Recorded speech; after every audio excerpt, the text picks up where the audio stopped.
Get ready to hear some timeless historical radio broadcasts. Thank you for visiting Golden Age Radio. Listen to the complete NBC and CBS D-Day broadcasts on rebel.com/C/GAR. Support our veterans by visiting veteransradioministry.com. Let's honor their sacrifice. Thank you. 3:45 p.m. Eastern Wartime. WEAF, New York.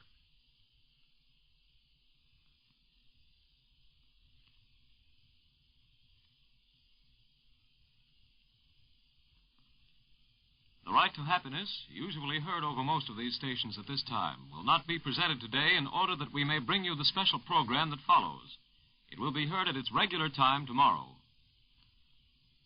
The National Broadcasting Company brings you at this time the noted news analyst, H.V. Kaltenborn, with a mid-afternoon summary of the news. Good afternoon, everybody.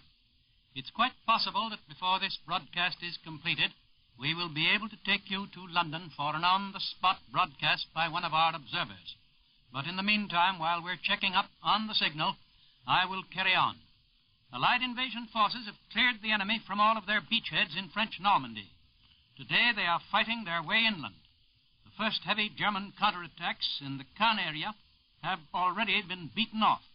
We have probably occupied the town of Bayeux near Caen, and the first mail has been delivered to our soldiers in France. Weather in the English Channel cleared up this afternoon, which helps enormously, both for air and overseas operations. The American, British, and Canadian assault forces are being reinforced constantly. Hundreds of gliders are shuttling thousands of troops into the Cherbourg Peninsula. Surface craft in large numbers are sailing into the coast. Large areas of French coastline have been freed from the Germans and are now available for safe landings. General Eisenhower's headquarters tells us that heavy fighting is raging inshore. The Germans are striking back against the expanding perimeter of the beachheads. They are putting up little resistance in the air and none at sea.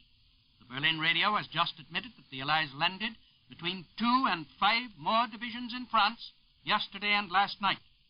We lost 12 gliders and 12 C-47 transport planes during the past 24 hours in these transport operations. We must assume that Marshal Erwin Rommel is speeding armored and infantry divisions to the invasion zone. A full-scale counter-onslaught should develop within 24 hours. The more troops and material we are able to land before that assault comes, the better our chances of hanging on. All our reports indicate that the situation improved considerably last night and early today. Sharp German armored counterattacks in the Caen area, 9.5 miles inland, have been beaten off. The Germans tell us we are now using 100 tanks in an offensive in that single area. The Germans may be emphasizing the importance of our mechanized equipment here to explain the setbacks which they are experiencing here. The Berlin radio has just reported that the Germans lost Bayeux. This town, close to the Normandy shore, is 16 miles northwest of Caen on the railway and highway to Cherbourg. It would probably be the first town we could take, since it is not far inland and lies between 2 of our well-established beachheads. Bayeux is near the center of our most concentrated operations on the Normandy Peninsula. This afternoon, 500 of our biggest bombers, escorted by fighters, attacked the road junctions in the Bayeux area. We are trying to isolate the strongly defended port of Cherbourg against the possibility of any German reinforcements.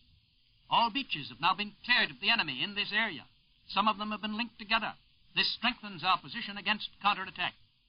Our airmen report that the Normandy Peninsula today is dotted with fires. Some suggest that the Germans are carrying out demolitions preparatory to withdrawal. This seems over-optimistic. Shell fire and air bombs set many fires, and perhaps some forest fires. The Germans are following their usual practice of transporting troops by air to meet any sudden threat. British planes shot down 5 big Junkers 52 transport planes while on missions over France. The German radio says that Allied forces today attempted a landing in the Calais area of the French coast along the Straits of Dover. Berlin also asserts that Allied ships approached the French coast from the north, apparently bound through the Dover Straits for the invasion area. This may well be true, but we must be careful in interpreting what it means. There will be all kinds of feints and diversions to keep the Germans busy. Even a landing might be nothing more than a commando raid. The more we keep the Germans stirred up at many places, the less likely they are to concentrate against us at the right places. The Germans also report brisk fighting at the Sainte-Mère-Église town. This town is at the southeastern base of the Cherbourg Peninsula. They say it involves the American 82nd and 101st Airborne Divisions. British tanks and infantry have occupied a 25-mile stretch of the Normandy coast. They have already pushed inland nearly 3.5 miles and have cut a coast road vital to the Nazi movement of reserves. It looks today as though the Allies have established one continuous beachhead from Caen to Bayeux. This gives us 25 miles of excellent flat beach on the eastern coast of the Normandy Peninsula. And now to London for a direct report. This is W.W. Chaplin in London, the spokesman of General Eisenhower's Supreme Headquarters. Allied Expeditionary Force are singing a chorus of caution about the invasion tonight. They show evidences of anxiety that a spirit of over-optimism may result from the truly astounding success of the first phase of our invasion. The reaction, if events should grow more somber, might be damaging. Now, it may not all be like the first phase. During the past 2 days of our fighting men have been cold and wet. They've eaten what and where and when they could. They are very tired. They have not yet got their second wind. Only superb leadership under such conditions can prevent a perfectly natural dip in the invasion grasp. So, Schaeff cautions against optimism, urges sober satisfaction. And Londoners, at least, are heeding that caution. There is an almost dreamlike quality about the British capital. We're so close and yet so detached. The people give no outward signs of the emotions which flame, of course, inside them. And that, I think, is good. They know the die is cast and are glad of it. But they await far more decisive days before they give vent to those emotions. At least, as Schaeff desires, until our men have got their second wind. Our own little underground improvised broadcasting home here, source of the news for all American radio listeners, had a distinguished visitor this afternoon, Mr. Brendan Bracken, Member of Parliament, and Mr. Churchill's Minister of Information, dropped by informally to see how the American broadcasters are making out. He found a lot of unshaven and weary broadcasters hard at work. Some were in once neat uniforms, now wrinkled because they've been used to sleep in on tables and even on the floor. Others in GI battle uniforms, men just back from assignments that took them to the invasion beaches or far behind enemy lines with the paratroops and glider soldiers. The floor was littered with papers. The atmosphere was full of smoke and noise. Shouted questions and answers, clacking typewriters, ringing bells. Occasionally, from a studio door that quickly opens and closes, the tense voice of a broadcaster telling the latest invasion news to American listeners. Mr. Bracken asked if there were any complaints. And there was one. The shortage of Scotch whiskey in the bar across the corridor from the radio newsroom. Mr. Bracken pointed out that the liquor allotment went back several years, to the time when the ministry housed a famous university. Now, he admitted, things are different. And he said that he'd do everything in his power to increase the supply of available Scotch. And now, back to H.V. Kaltenborn in New York. That caution that Chaplin has just given us from London with regard to over-optimism is undoubtedly needed. It has been almost impossible for us here to resist a feeling of elation over the outstanding success achieved by our early invasion operations. Of course, those of us who have studied the matter realize that there is much that remains to be done, that there are many reasons for caution about the German counterattack, which is not yet developed, that there have been difficulties and there have been losses. And I noted today in the first dispatch that I've seen from Hanson W. Baldwin since the invasion began, the dispatch in which he represents the combined American press that has just come in. He reports from Admiral Kirk's flagship off the French coast that we do not yet have any right to rejoice, as he puts it, over the initial success of invasion. He saw that word, rejoice, in a dispatch from America. And so he says, the word rejoice strikes an incongruous, almost a brutally callous note here in the Bay of Seine, in waters where American bodies lie fathoms deep, near beaches whose blood-drenched names will be forever emblazoned on the battle streamers of regimental colors, forever recorded in the history of our people. It is a word which epitomizes a lack of comprehension of the grim issues here involved, of the long chances and hard struggles ahead. It signifies a sense of overconfidence, and hence is repugnant to the men who are doing the fighting and who know the hard and relentless strength of the enemy.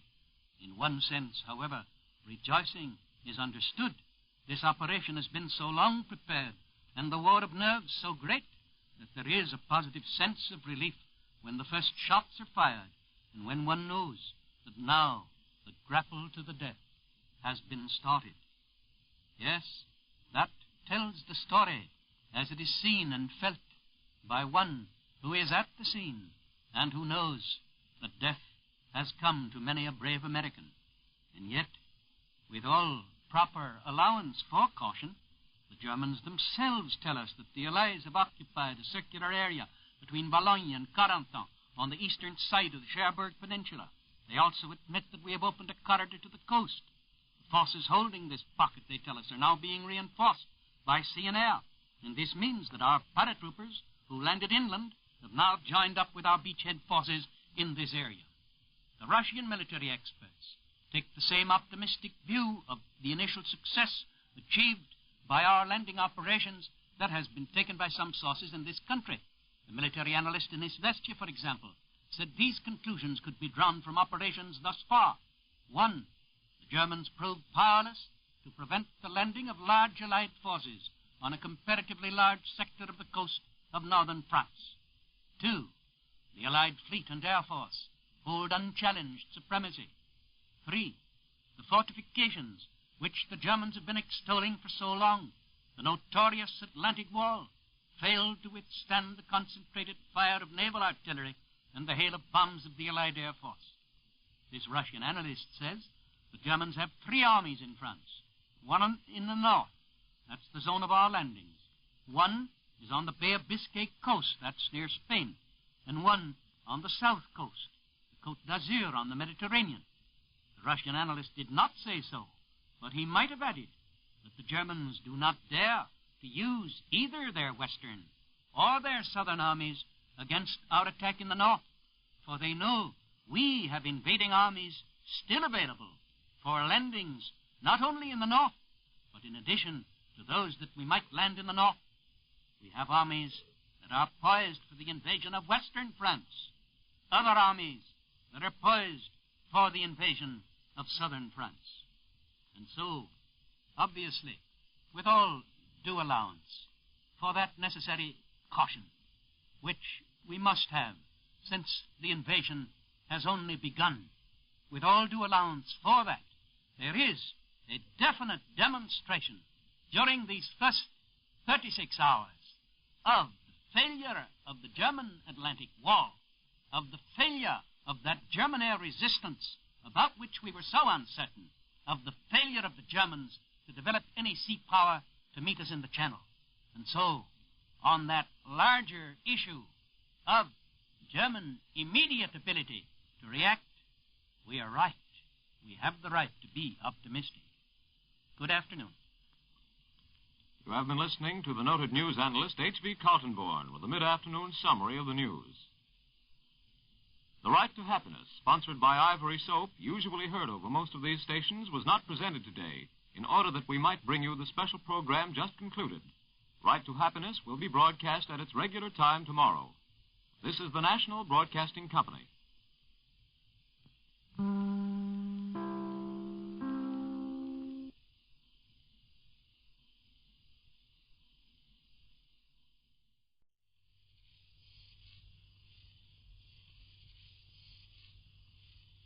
Gruen Precision Watch Time. Gruen Very Thin. Watchmaking Miracle. WEAF, New York. Mineral oil is effective, but as you know, it doesn't relieve acid indigestion. So try the amazing emulsion called Haley's M.O. that combines fine mineral oil with milk of magnesia to relieve stomach acidity and to give all the mineral oil benefits, too. Follow this advice when you take it. Caution. Use it only as directed on the package. Get Haley's M.O. at druggists today.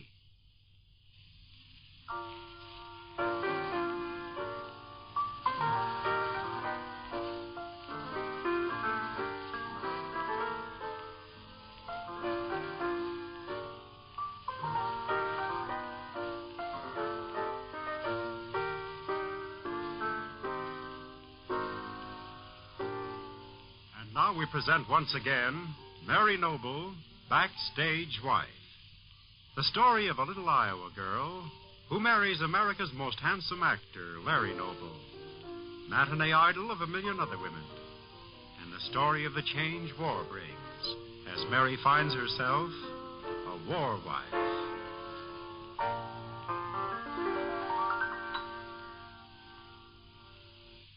Want to know the name of the most popular tooth powder in America? Well, it's Dr. Lyon's tooth powder.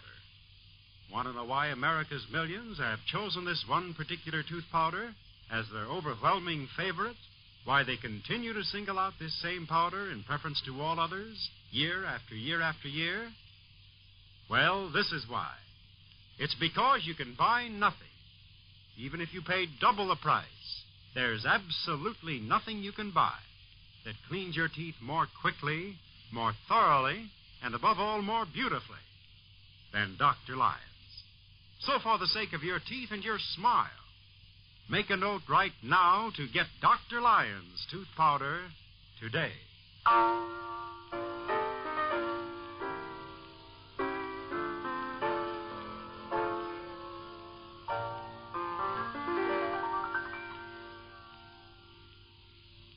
And now, Backstage Wife. The beloved story of Mary Noble, now Mary Noble, war wife, since her husband Larry, former Broadway star, is now Lieutenant Noble of the United States Coast Guard, stationed in Washington, D.C. As you know, since Mary is no longer playing in Tom Bryson's play Blackout, she's now living in her little home at Rosehaven on Long Island. Well, tonight it's cold and rainy in Rosehaven, and some time ago, Mary became frightened when she noticed two prowlers out by the garage. She phoned the police, but when they arrived, the men had gone.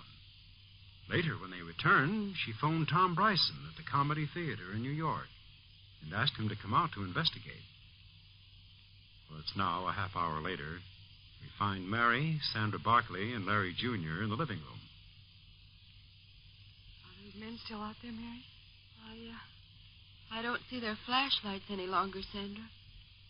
They may have broken the lock by now and gone into the garage. But, Mary, why do you suppose they want to break into that empty garage? I haven't the least idea, Sandra. Oh, dear. I wish Tom would hurry and get here. Mm-hmm. Oh, it seems a shame to make Tom come all the way out here to Rosehaven on this rainy night. Mary, how long ago did you call him at the theater? It was about 8 o'clock. He said he'd catch the next train. Oh, well, it's about 8:30 now. Should be here before long. Mary, don't you think you better call the police again? Why, I did call them once, you know, and when they got here, the men had simply disappeared. I hate to call them again, but I'll do that very thing if Tom doesn't get here soon. After all, Sandra, even if those men do break into the garage, what can they steal? There's nothing in there but those garden implements. Mommy, somebody is coming up the path. I think it's Uncle Tom. Shall I let him in, Mary? Wait till he rings, Sandra, and then switch on the porch light and make sure it's him. All right, Mary. Mommy, I'm not scared. I'm glad you're not, darling. I bet Uncle Tom won't be afraid, will he, Mommy? Of course not. Your Uncle Tom's very brave. Hello, Sandra. It's a lovely night for ducks, huh? It is, darling. Hello, Uncle Tom. Well, if it isn't my little pal. Uncle Tom, There's robbers outside. So I hear, but don't you worry about them. Come in here by the fire, Tom. Mean you've still got a fire in the fireplace? Yes. It's been terribly damp in here all day. Tom, you didn't see anyone loitering outside, did you? No. No, I didn't, Mary. Now, come on, you two. Tell me, what's this all about? A couple of men trying to break into the garage here. That's right, Tom. I saw him, Uncle Tom. I wanted to go out and talk to him, but Mommy wouldn't let me. No, of course she wouldn't, Phil. Your mama's very wise. Tom, we first noticed the men right after Maud left for the theater. It was just getting dark. I happened to look out the window here, and I saw two men coming up the driveway. First, I thought they were going around to the back door. And they went toward the garage. I called Sandra, and we watched them. Yes. And first they tried to open the door. And then they tried to break the lock, didn't they, Mommy? First, I was going out to ask them what they wanted, but it was raining so hard, and Sandra said they looked like thugs. And they did, Tom. They looked awfully tough. So then I told Mary to call the police. So I called the police. Before they got here, the men had left. Oh, I see. But then they came back later on. The men, I mean. Yes. As I was talking to you on the phone, I saw a flashlight through this window. And I heard someone pounding. Trying to break the lock, huh? Well, that's what it sounded like. Well, where are they now? We don't know. It's so dark we can't see anything from the house, and both Sandra and I were too afraid to go out to the garage and look around. Yes, for all we know, they may have broken the lock and gone inside. Well, I guess there's only one way to find out whether they're still there. That's to go out and look. Oh, Tom, please, don't go out there alone. What do you mean? Why shouldn't I go out there alone? After all, Mary, we'll never find out anything by sitting in here by this nice warm fire. But, Tom, if those men are really burglars, they might harm you. Oh, now look, Sandra. Look, how can the men be burglars when there's nothing in the garage to steal? Now, if they were trying to break into the house, well, that'd be something else again. If they were doing that, I'd surely have the whole local police force here.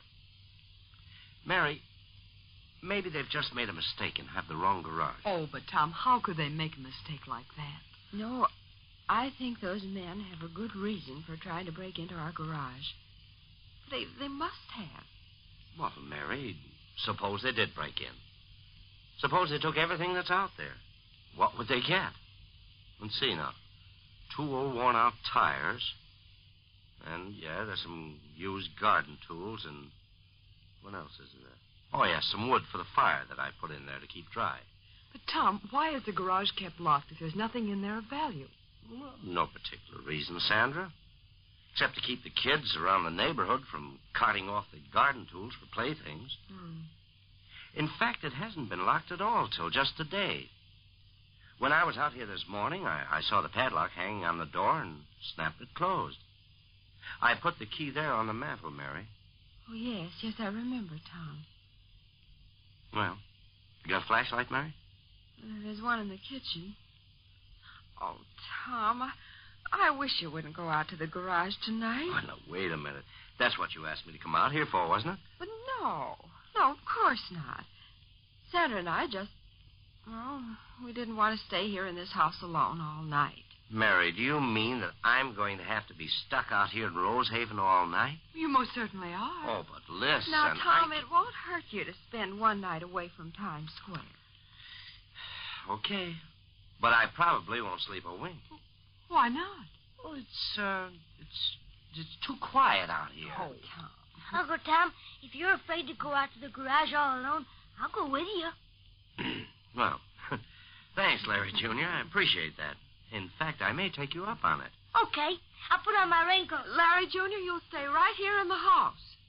Mommy, Uncle Tom may need me to help him. Well, on second thought, Junior, you'd better stay here and protect the ladies. Oh.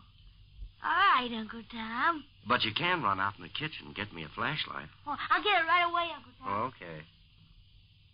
Tom, I really don't see that anything will be gained by your going out there tonight. Tom, I agree with Mary.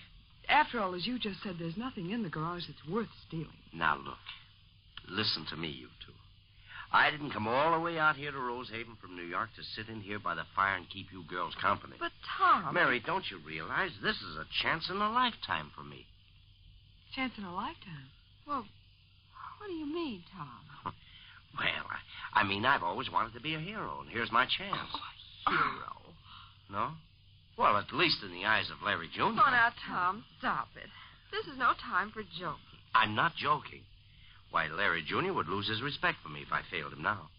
Why, he even wants to go out in the garage with me. Here's a flashlight, Uncle Tom. Thanks, Larry Jr. Sure out a big help to me. Uncle Tom, I'll bet if Daddy was here, he'd go out there and help you chase those robbers away, wouldn't he? There now. You hear that? You bet your daddy'd go out there and help me chase him away, Larry Jr. Why, I never felt so much like a hero in my life. I'd laugh if after all this display of courage there wasn't anybody out there in the garage. Oh, yeah? I'd laugh if there was somebody out there. I'll go out the back door.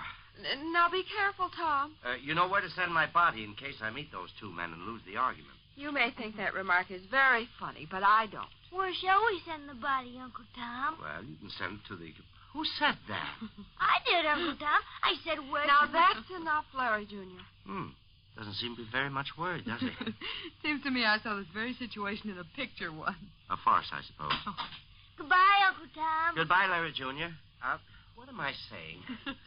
Tom, don't close the door. I'm going to stand here and wait for you. Now, Mary, you close this door. Can't you see it's raining? First thing you know, you'll be catching cold. Tom's right, Mary. It is chilly outside. Mommy, we can hear Uncle Tom holler with the door closed. You can hear me holler. That's the last straw. Good night. Good night, Uncle Tom. Well, I don't think it's a bit funny, Sandra. After all, those men may have gotten into the garage. If Tom interferes with them, they might hurt him. Oh, I'm sorry, Mary. Yes, I know. It is really quite serious. I'm going to watch from this window. And if Tom doesn't come right back, I'm going to call the police again.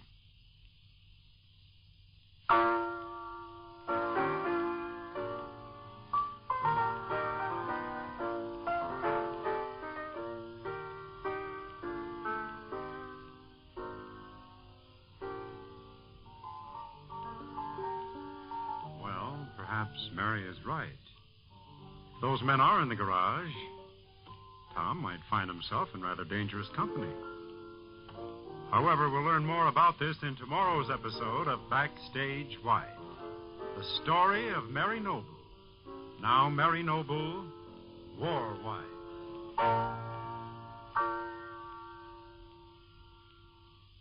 You may believe that your present dentifrice is as good as there is. But whatever you believe or whatever you do, one fact remains. Among powders, the popularity of one tooth powder, Dr. Lyons, stands unsurpassed.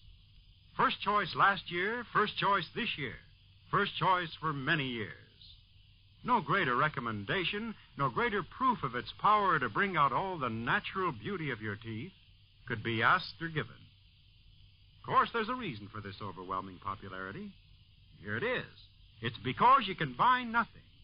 Even if you pay double the price, there's absolutely nothing you can buy that cleans your teeth more quickly, more thoroughly, and above all, more beautifully than Dr. Lyons. So for the sake of your teeth and your smile, choose Dr. Lyons tooth powder. You'll find it quick and amazingly thorough. But your greatest satisfaction will come when you look in your mirror and see all the natural beauty that your teeth will show. Only then will you understand why more folks have made friends with Dr. Lyons than any other tooth powder in America.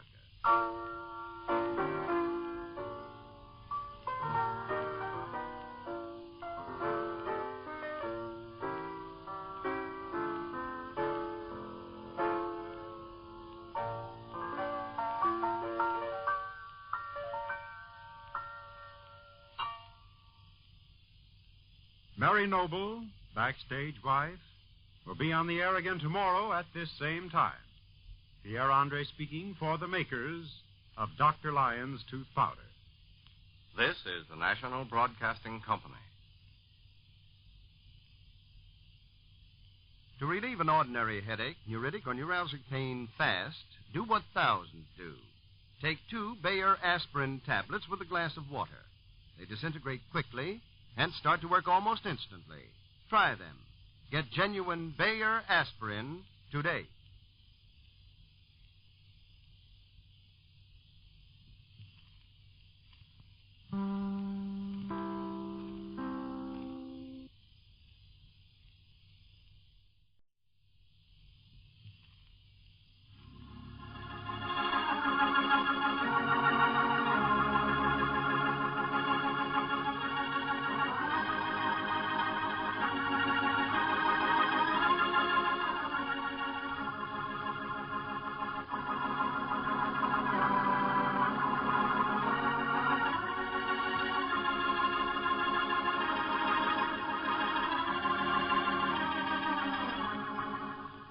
And now, Stella Dallas.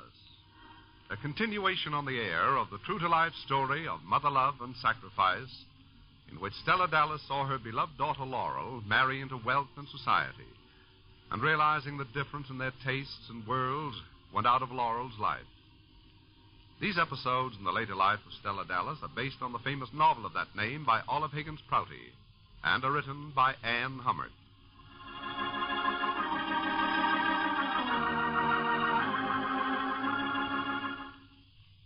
Here is a way every person who is subject to acid indigestion can find relief. Take Phillips Milk of Magnesia after meals. It will usually relieve such discomfort in a few minutes. The reason is that such indigestion is often caused by excess acidity in the stomach. And Phillips Milk of Magnesia is rated among the most rapidly effective alkalizers or neutralizers of excess stomach acids known. What's more, when taken at bedtime in water or orange juice, 2 to 4 tablespoons of Phillips Milk of Magnesia will help you to start the day feeling like a new person. Try it.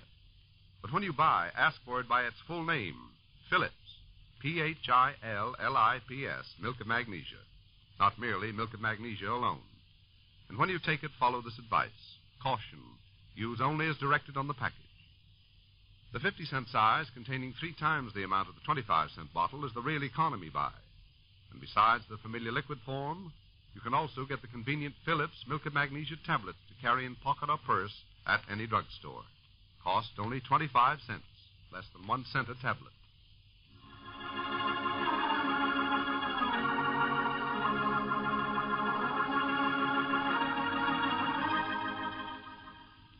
And now, Stella Dallas. In the darkness of Mrs. Grosvenor's long drawing room, Stella sits alone. A moment ago, the front door was closed, and Stella heard the voices of Laurel's mother-in-law and her guest, Ronald Cartwright. She heard Mrs. Grosvenor's laughter and the enigmatical tones of Ronald. Stella's hands are clenched tightly in her lap. For a moment, she wishes frantically that she might be mistaken about Ronald, that everyone else might be right and herself wrong. But she thinks of her daughter Laurel and the strange picture of Laurel painted by Ronald, a picture without a face.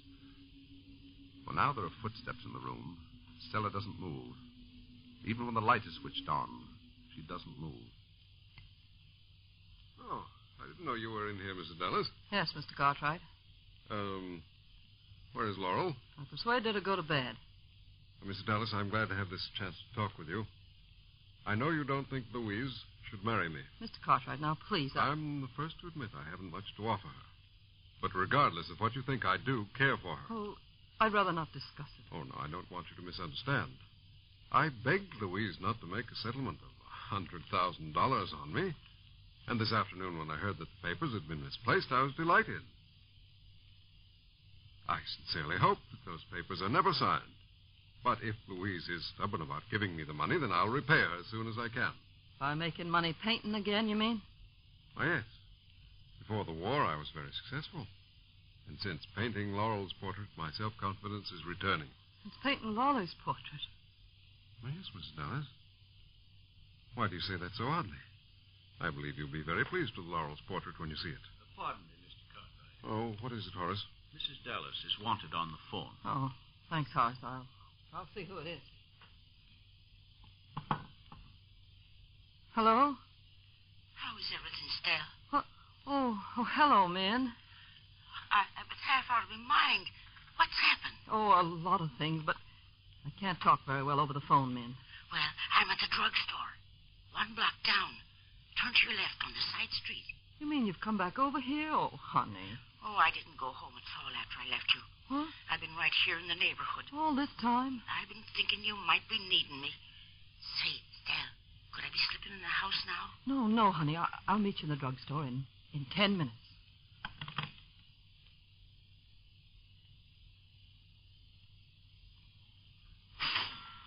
Stell, here I am. Oh, Min. Oh, I ought to fuss at you for not going home. But, gee, I'm so pleased that you didn't. I've never needed to talk to you more. We'll be sitting down. Oh. And there's a cup of coffee. Gee, thanks, Min. Go ahead, drink it. You're needing it, Stell. What did Mrs. Grosvenor do? Give Mr. Cartwright all that money? No, she hasn't yet. The paper she had to sign in order to do it was taken off the desk in the library. Oh. And Mr. Nelson, the lawyer, had to get a plane to California, so she hasn't made Mr. Cartwright that present of $100,000 yet. Holy seas, what are you meaning about the papers? I took 'em in. Huh? Yes, and then Horace's wife, Allie, burned 'em up. You took the papers away from Mrs. Grosvenor? She don't know I did. Oh, Min, things couldn't be worse. I've only got a day or so to prove that Mr. Cartwright don't care a thing for Miss Grosvenor and that he's a rascal. But I've got no evidence to back up my suspicions, none. Well, will you be getting back to the papers? Oh, I told you what happened. Well, you have not at all. Since when have you started taking legal papers away from folks? Oh, it didn't seem wrong to me to take the papers out of the library. Of course, I didn't mean for Allie to burn 'em, but she knew I had 'em. And she got 'em out of my pocketbook and threw 'em in the fire. Oh, Stella, that's awful. Don't you know what Mrs. Grosvenor will be doing to you if she finds out? Well, I did it for her sake. I was trying to gain time, and of course I'll protect Allie. I mean to take the whole blame when I do explain. But, Stella, how could you be taking such an awful risk? Listen, Min. If I hadn't done it, Ronald Cartwright would have $100,000 of her money right now. Oh, I'm not sorry when I think of that. No, indeed, I'd do it all over again. I'd have been a coward not to take those papers. Gee, I'm mad, Min. I'm fighting mad. I don't like Mr. Cartwright. And I don't like Horace either. And I'll fight in any way I see to show Miss Grosvenor that they're mean, horrible people. Well, why don't you be telling Mrs. Grosvenor about Horace slipping into your place at the Ruman house? Oh, she wouldn't believe me, that's why. She won't believe anything I say. There's only one way I may be able to get proof. What's that? Min, I'm so far from being positive it will help that I better not talk about it. But it's something I'm going to do tonight. Something I'm going to do just as soon as I get back to the house. Will you stop bemoaning what's happened, Horace? It was your business, Cartwright, to get Mrs. Grosvenor to sign those papers today. Well, confound it, what did happen to them? The instant before Louise came in to sign them, they disappeared. How did it happen? Who took them? Well, it wasn't Allie, as we've let Mrs. Grosvenor think. It was Laurel Grosvenor. But Laurel has no objection to my marrying her mother-in-law. Evidently she has. I know she took the papers. Well, that's hard to believe. I'd like to think Mrs. Dallas did. I'd like to inform Louise myself that Mrs. Dallas had taken them. She didn't. It was Laurel. You've lost $100,000, and Laurel is responsible. Well, if I thought that Laurel had taken them... them... She's the only one in the house who could have done it. Mrs. Dallas is waiting in the living room. Well, Laurel will regret it. Yes, but that doesn't solve our immediate problem. The portrait upstairs has got to be taken away. I told Louise I'd restore it. Fine. Just what you should have done. But it's got to be removed from the house. We're in danger while it's here. If we're in danger, it's because the hands were cut to ribbons with a knife. Cartwright, what does it take to convince you that Mrs. Dallas had to be stopped from comparing the hands in the portrait with Laurel's? She would have discovered that it's the picture Laurel posed for and not the Grosvenor ancestress. She's got no reason not to think Laurel's portrait is being framed, as I said it was. You don't know what she thinks, Cartwright. The picture upstairs is Laurel's portrait, with the exception of the face. The picture is a copy of the original. If the canvas hadn't been cut, no one would ever have doubted that it was the portrait of Clarice Elizabeth. All right, but now it's got to be removed from the house before Mrs. Dallas begins concentrating on the likeness of her daughter's hand. No, that's ridiculous, Horace. If Mrs. Dallas suspected anything, she'd tell Louise.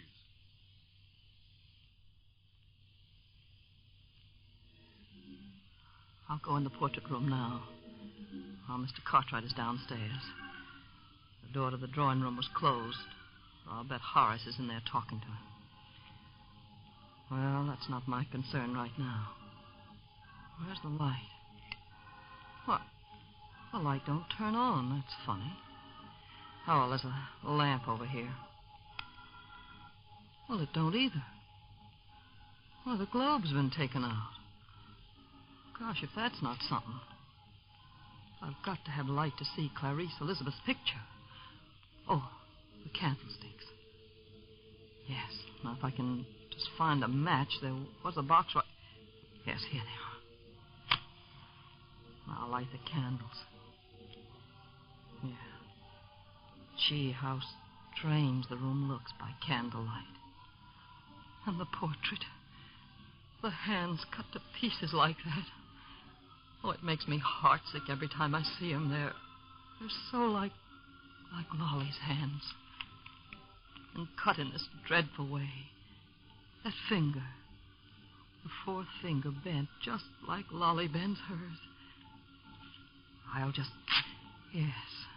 Yes, a lot of these little pieces of canvas could be pulled off without any trouble at all. Mrs. Dallas. Who's that? Oh, Horace. What are you doing here? Just looking at the picture of Clarice Elizabeth. You startled me when I saw you here with the candles. Did I? I'm sorry, but Mr. Cartwright sent me to take the picture down. Oh, to take it down? Mrs. Grosvenor wants him to restore the damage my wife did. So I'll take it over to my apartment and examine it thoroughly, and Mr. Cartwright will restore it. Oh, sure. Go right ahead, Horace, and take it off the wall and out of the house. I got no reason to want to see it again. None at all. I've seen it tonight, and that's enough.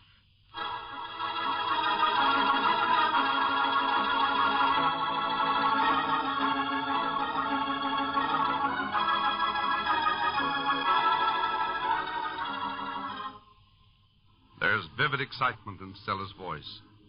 And for a moment, by the light of the candles, Horace stares at her suspiciously. But Stella meets his gaze evenly. And Horace can't see that Stella is holding something in her hand, something she pulled from the portrait.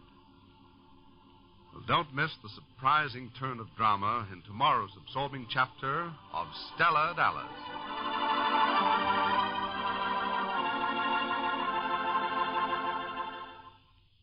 Here's a quick and easy way to overcome acid indigestion, stomach distress that often occurs when you eat too much or too quickly.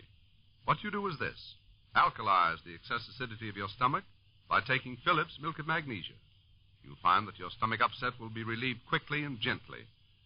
That's because Phillips Milk of Magnesia is rated among the most rapidly effective alkalizers or neutralizers of excess stomach acids known.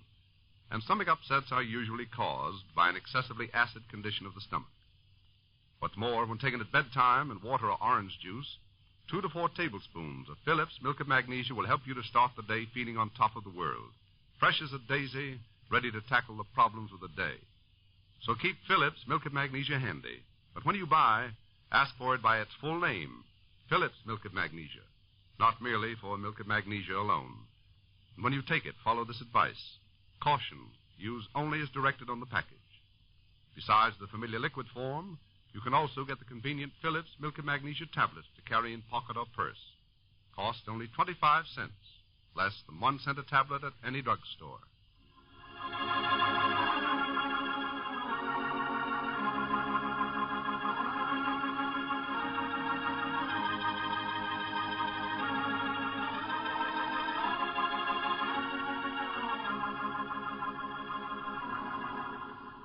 This chapter in the later life of Stella Dallas is written by Anne Hummert and is based on the famous character created by Olive Higgins Prouty in her great novel.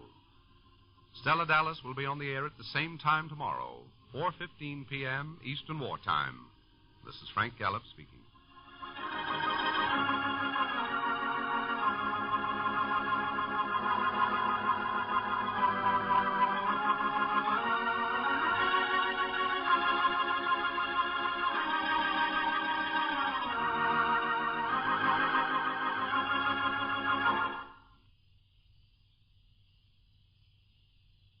Many doctors say women need more iron than men. So supplement your diet with ironized yeast tablets. You get extra iron to help keep your blood rich and red. Extra vitamin B1 to help keep your nerves steady. Ironized yeast tablets. This program came to you from New York. This is the National Broadcasting Company.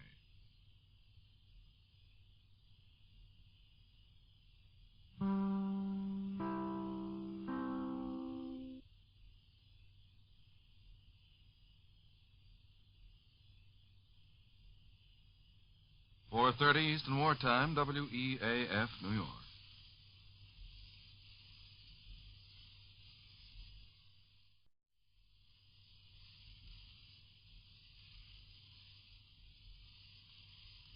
This program may be interrupted to bring you the latest war bulletins. And now, smile a while with Lorenzo Jones and his wife, Belle.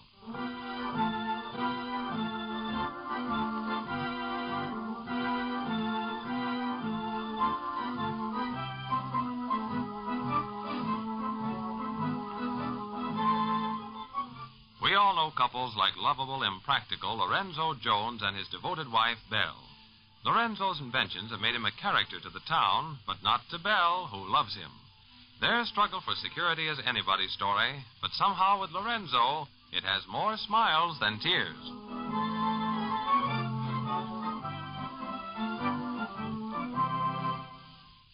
The next time you feel an ordinary headache or the pains of neuritis or neuralgia coming on, take 2 Bayer aspirin tablets with a little water immediately. Chances are, if you do this at once, your whole day may be saved. That's because quick-acting Bayer tablets give such fast relief. They start to dissolve or disintegrate almost instantly you take them, hence are ready to start working without delay. So always ask for Bayer aspirin when you buy, not for aspirin alone. You can identify it by the name Bayer, stamped in the form of a cross on every tablet. Price only 15 cents for 12, or 2 full dozen for a quarter.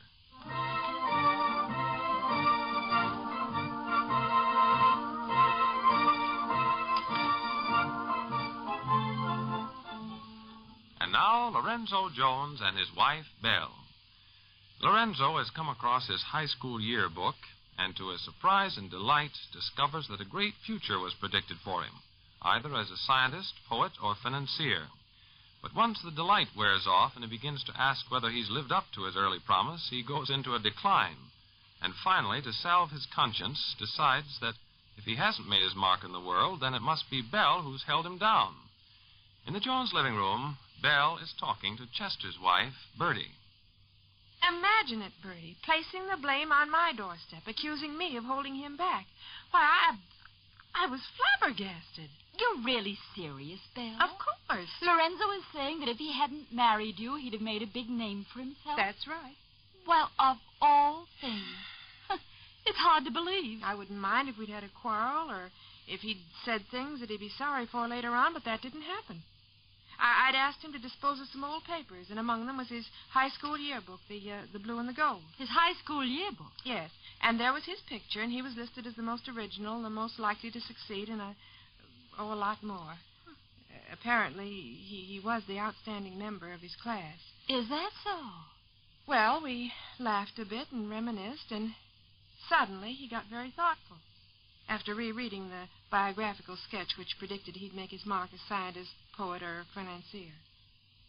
Must have occurred to him that he hadn't lived up to his early promise, and as usual, he wanted to know why. Oh, but, Belle, are you saying that he's taken the high school prophecies seriously? Of course. What's prevented me from reaching the top of the ladder, he asked. And when I said, I don't know, dear, he laughed in a peculiar way and replied, something must have stopped me, Belle. Or someone. And when he said someone, he stared right at me. And I'll tell you one thing, Bertie, I never felt so uncomfortable in my whole life. But did he mention you by name, Belle? Did he actually say that if he hadn't married you, he'd have been an important man today? Yes and no. I don't quite understand.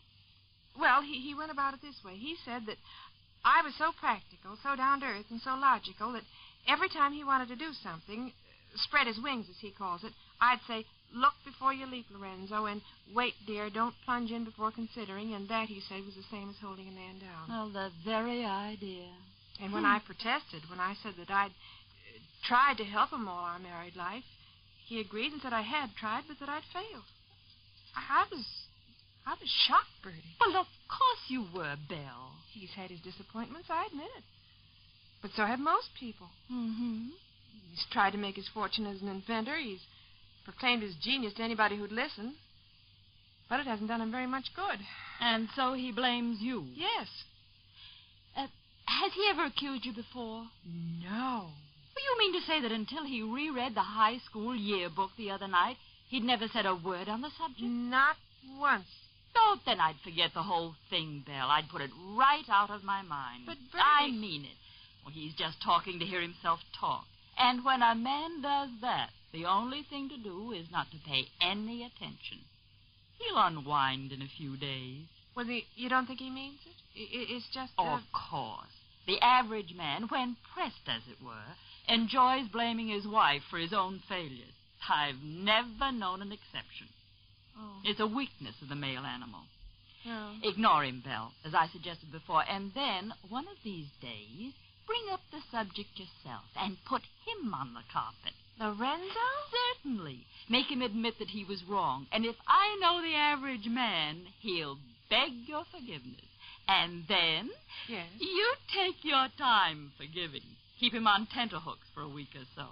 Oh. Well, that's how I'd manage Chester. Not that it's necessary, of course, but if he ever got any ideas into his head about how I've stood in his way, believe me, Belle, I'd let him have a piece of my mind. My dear Jones, this I can admit in confidence. Like you, I've had a millstone around my neck for several years. You mean Bertie? Yeah, precisely. Oh, good woman, mind you, the apple of my eye, but always making a fetish out of logic. Golly. Look before you leap, she says, at least 10 times a day. And worse luck, old man, that's just what I've been doing. Amazing.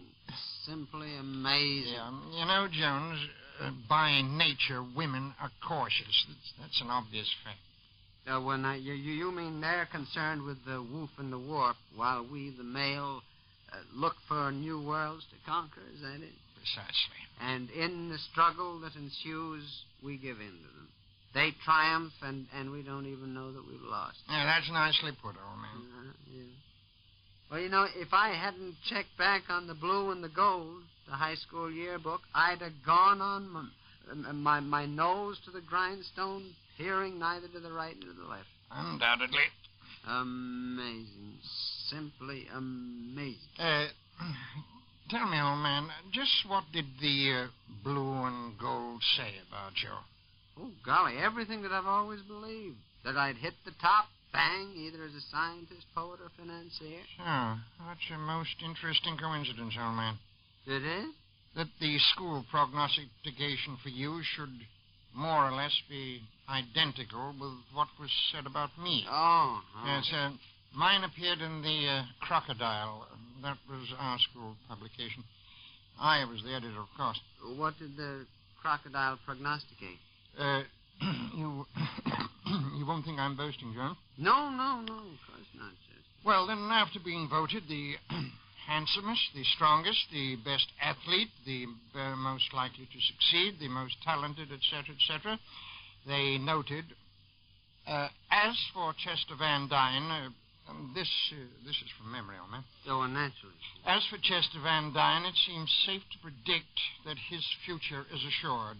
Most likely as a prominent member of the diplomatic corps. Golly. This I wouldn't admit to anyone but you, old man, for fear of being thought a bit conceited. Or the tycoon of a great financial empire. Naturally, some may say that youthful enthusiasm may have colored the prospects a bit, but that, you might say, is still a moot question. Oh, well, of course. Very moot. In your case as well as mine. Oh, thanks, old man. Yeah. There's just one point to examine, Chester. Would you say that Bertie has blocked your path or inhibited you in any way? Yes, Jones. It grieves me to confess it, but it's true. If she were here now, if she had heard me say a word about the diplomatic corps, she'd have collapsed with laughter. And I suppose the same would go for Mrs. Jones. Exactly. The successor to Thomas Edison's mantle? Don't be ridiculous, Lorenzo, she'd comment. But she wouldn't laugh, would she? No, but see, that's just a difference in technique. Right, quite. But Bertie would laugh, Bella would get sarcastic. It's 6 of one and half a dozen of the other. It's strange, isn't it, that You and I should be like two peas in a pod. Well, not so strange. We're both unusual men, Jones. It's only the stubborn and the obstinate would fail to concede that point. Correct. And if it hadn't been for the blue and the gold, I would never have realized that I had failed to live up to my early promise. Precisely. And if you hadn't have brought up the topic, I would have gone on, not realizing that a millstone was tied around my neck. A mental millstone, if you make the distinction clear. Now what, old man? Chester, let's face it. We have come to certain conclusions about ourselves that, loosely speaking, we really haven't hit the top of the ladder. True? Between me and you, yes, old man. So, what are the nights, Skipper? I mean, what steps are necessary? That's a nice point, Jones. Yeah, now you have a thought. If not, may I make a suggestion? Yes, of course. Would you say that the time has come to strike off the chains that bind us? Break them, Jones? Well, figuratively, of course. Just lay down the law to the girls. Inform them that their constant state of caution has hindered your progress and mine, and say, in fact, from now on, cease. Jones, this suggestion isn't too drastic, is it, old man? Chester, there comes a moment when there's only one way out. The drastic way. Lorenzo! Lorenzo, are you in the workshop? That's the little woman. Belle? Oh. Bertie's waiting for you, Chester. She says you're having dinner with the Petersons. Oh, yes. Thanks very much, Mrs. Jones. I'll dash along. Yeah, okay, Chester. See you tomorrow. Fine. Goodbye, Mrs. Jones. Goodbye, Chester. A wonderful man, all right. Chester? Of course. Like me, a doer of deeds. Mm-hmm. Well, when he was at school, he, too, was picked as the most likely to succeed. Oh. And again, like me, thwarted in his effort to reach the top of the ladder. Mm-hmm. Who's thwarted him? Can you keep a secret? Well, of course. Bertie. Bertie? Just confessed it, Belle. She's too practical for him, too cautious. And we sort of agreed that is the trouble with wives. They can't see beyond their noses.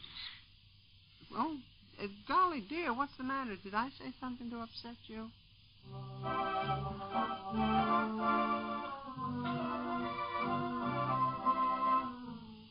Well, the fat's in the fire.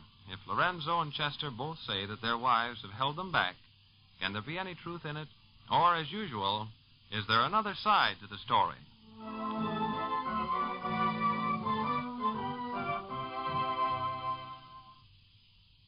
If you're subject to frequent headaches, by all means see your doctor. He may find the cause and correct it. But next time you have an ordinary headache and seek really quick relief, try taking 2 quick-acting Bayer aspirin tablets with a full glass of water.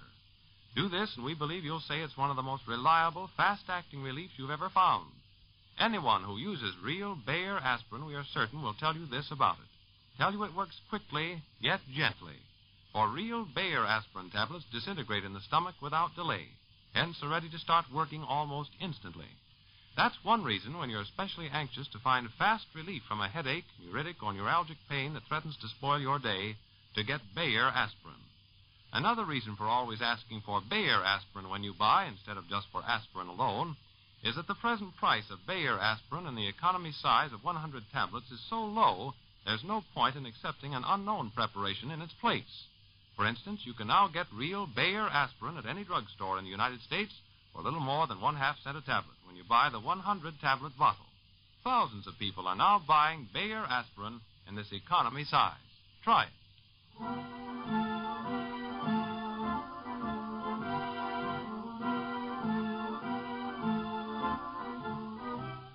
The makers of Bayer aspirin invite you to listen in tomorrow at this time for the next episode of the story of Lorenzo Jones. Your announcer, George Putnam.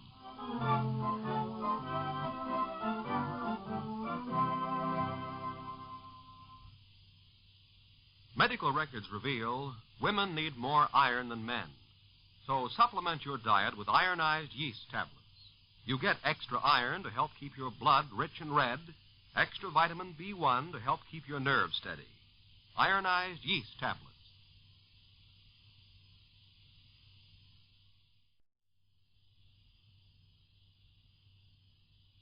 The following program may be interrupted so that we may be able to bring you the latest war bulletins.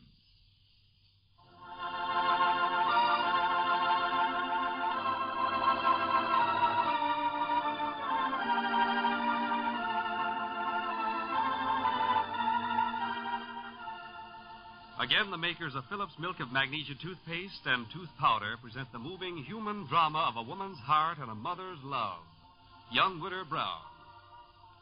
In the little town of Simpsonville, attractive Ellen Brown, with 2 children to support, faces the question of what she owes to them and what she owes to herself. Here's a story of life and love as we all know it.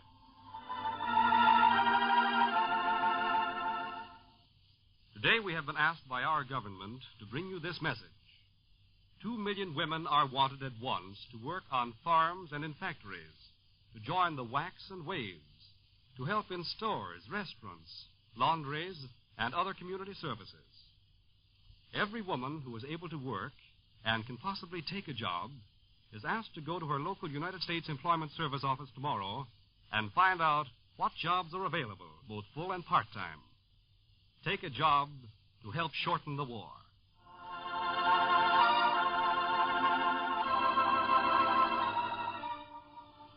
And now for the story of young Widow Brown. Ellen Brown is saying goodnight to Captain Anthony Loring, her fiancé. A troubled goodnight, for her son Mark is still missing from his home.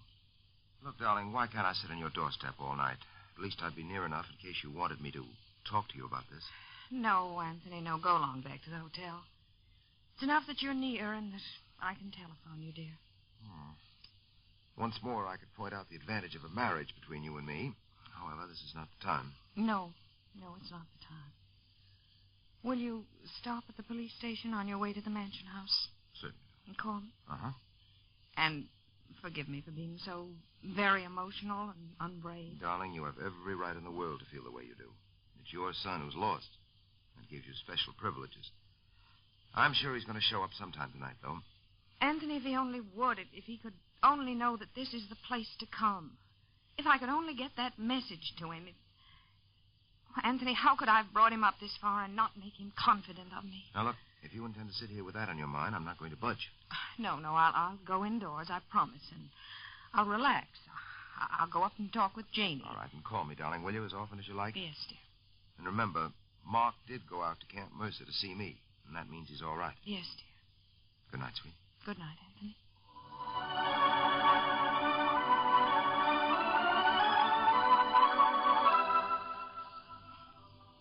But Janie is not in her room, for still frightened over the crime he thinks he helped commit, Mark has gotten his young friend, Phoebe McIntosh, to go to Janie for help.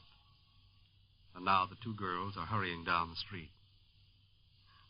Phoebe, don't hurry so. I can't keep up with you. Well, Janie, I've got parents which will be looking for me if I'm not in my bed. Well, my mother doesn't know I'm out either, but I still can't walk with a stitch in my side. All right, I'll try to walk slower. But if it was my brother, I'd hurry. He isn't wounded, is he? Just waiting to see me. I'm kind of mad at him anyway. I don't think you should be. Well, it wasn't fair of Mark to make me swear by the oath of the dead buffalo not to tell Mother. What do you mean it wasn't fair, Janie? Well, it wasn't fair. He knows I'd never violate that oath. Well, that's why he did it, you dope. And you shouldn't call me a dope besides. Stop walking fast again. You've got on play shoes and I've got heels. Serves you right for being so dressy and grown up, Janie. Everybody says you're just rushing everything. They do not. Who says that? That isn't true. That's terrible. Well, nobody says it really, but I think you are. All of a sudden you get very stuffy and grown up. Oh, don't be silly. Where's Mark been all day? What did he tell you? He says he's a desperate man and he's going to jail and all that. He's in a terrible mess, Janie. What did he do? Did he tell you? No.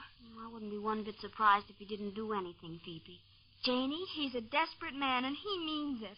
I think you're pretty hard-hearted to talk like that. Well, I'm thinking of my mother, who's just beside herself. My goodness, Phoebe, if you had a son who disappeared, you'd be desperate, not him. Well, he hasn't disappeared because he's right in my father's garage. Well, why doesn't he come home to his own garage? He doesn't go home to his own garage on account of the police will arrest him. Why?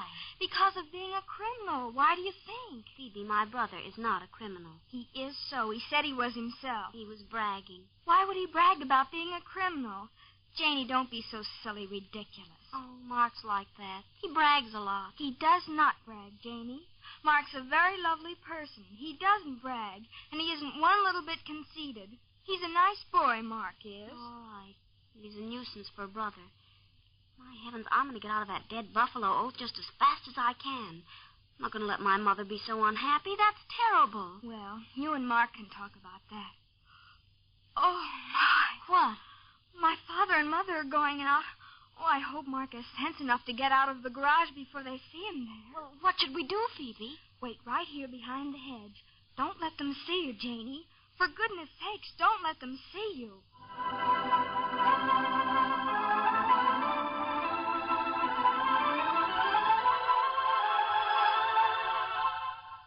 And in Chicago, Judith Carter, the wife of the man who has brought all this upset into the life of Ellen and her family, is talking with her son, John, fearful of what her husband may be doing back in Simpsonville. John, what are we to do? What can we do now? Well, there are a lot of things we can do, Mother, but the first one is for you to quit worrying.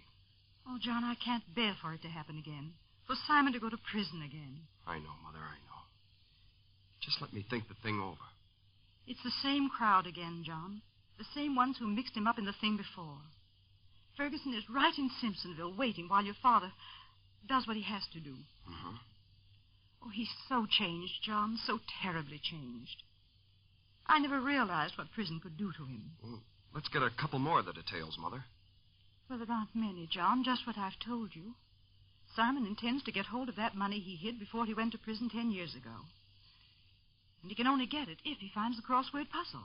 And the crossword puzzle was in the handbag she picked up in mistake for her own. Yes. And Father thinks this Ellen Brown knows the value of the puzzle? Well, he argues that if she didn't know it was valuable, why didn't she send it back with the other things that were in my handbag? Uh-huh. And he was so sure that she had it that he got her little boy Mark to help him. Oh, that's a crummy thing to do, Mother. Yes. Oh, but John, dear, what's the use? I want you to like him and trust him, to respect your father, but... Now, don't worry, Mother. That's not important at this point. It is important, John. It's what I've lived for and fought and prayed for all these years. That when Simon came out of prison, we could have at least a few years of happiness and contentment. 10 years in jail is apt to embitter anybody, Mother. Then there's the disgrace. Oh, I tried so to shield you from that, so that you wouldn't be embarrassed and humiliated, John. The changing our name. From Blake to Carter. Peter Blake. We changed it to Simon Carter. Oh, I wonder whatever became of the real Peter Blake. The man I married. The man who thought my son John was the most wonderful person in the world. Take it easy, Mother. I wrote him when he was in prison. Wrote him everything you did. About our plans for you. How my job was holding up. And how you were working after school. And how proud he'd be of you. Yep. And I told him about Millicent. Oh, John, what shall we do about Millicent? We're not going to worry about her. And that was my greatest joy, your happy marriage. And the fact that I'd been able to keep things so that she wouldn't know about your father. So that she and her family would... Well, it proves, doesn't it, that you can't build anything on lies, no matter how well-intentioned they are. Yep. You found out. You're always found out. Mother, listen, dear. So you will suffer for what your father did. And Millicent will suffer. And the baby when it arrives in this world. Oh, John, what can we do? Simon isn't evil. He's weak. And he wanted so much to give you the good things of life. Mother, dear, listen, I don't have any beef against my father at all. You've got to remember that. I'm just going a little bit daffy trying to figure out how to get him out of this jam. Oh, it's too late, John. Maybe not. Maybe not. Just let me figure it a bit, huh? Your leave. Your precious little leave, darling. This is a horrid way to spend it. Millicent must hate me. Millicent never hated anybody. You're home for such a little while, and now I take your time and your thoughts. Oh, John, it's so unfair. I think I'll go to Simpsonville, Mother. Why, John. If Father's still there, perhaps the sight of me might bring him back to the straight and narrow path. Son in uniform and all that. Make his conscience start churning. Well... Oh, but, darling, that's not fair to Millicent. She'll understand. You'd be amazed at how much Millicent does understand, Mother.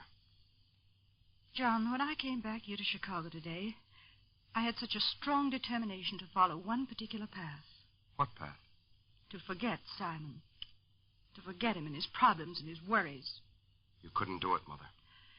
No, you can't.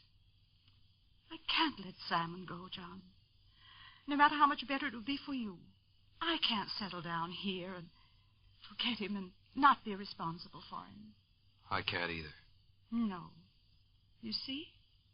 I've saddled you with my responsibilities. They're not your responsibilities, Mother. They're mine. I remember Father very well. Oh, but John, I remember Sundays in the park when I was 8 or 9. I remember baseball games. I remember following the comics with him. Meeting him when he'd get off the bus with the paper so that we could talk about what happened. Oh, I remember a lot of things about my father. Oh, John, you actually talk as if you loved him. I've got swell memories of him along with the tough ones. Now listen. Tell me about this town of Simpsonville. Where is it? How do you get there? And how long does it take both ways?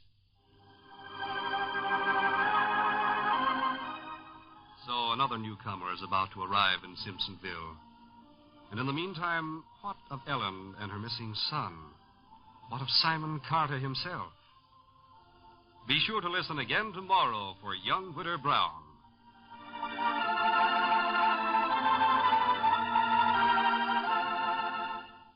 And now, Ellen. America never wants to be second to anyone, not even to our gallant allies. In Great Britain, about 55% of the women are now engaged in war work. In Russia, about 75% of all workers are women. American women want to top this, and must top it, if we're to meet our 1944 production schedules and keep the home front running. With more and more of our men being called into the armed services every day, American women who are not now employed and who are able to work are needed by the hundreds of thousands and even millions to take their places at once in war plants and in essential civilian jobs. There's a particular need for women workers in armament production, on farms, in factories, and in such essential civilian jobs as grocery clerks, waitresses, salesgirls, laundresses, cooks, streetcar and train conductors. Every woman who is able to work is urged to go to the nearest United States Employment Service office tomorrow and find out what jobs are open to her. I repeat the name, the United States Employment Service office. The address is in the telephone directory. Take a job and help shorten the war. Thank you, Ellen. Today's performance of Young Widow Brown was presented by the makers of Phillips Milk of Magnesia toothpaste and tooth powder, in cooperation with the Drug, Cosmetic, and Allied Industries, on behalf of the government's campaign to recruit woman power. Young Widow Brown will be on the air at this same time tomorrow, 4:45 p.m. Eastern Wartime. George Ansbro, speaking for the makers of Phillips Milk of Magnesia toothpaste and tooth powder. Ladies, don't let your skin go. Don't let carelessness rob your skin of its natural beauty. Use Phillips Milk of Magnesia face creams at once and use them regularly. See how they soften and smooth the skin, and at the same time help neutralize any excess acid accumulations in the external pore openings. Get Phillips Milk of Magnesia skin cream and Phillips Milk of Magnesia cleansing cream today. This program came to you from New York. This is the National Broadcasting Company.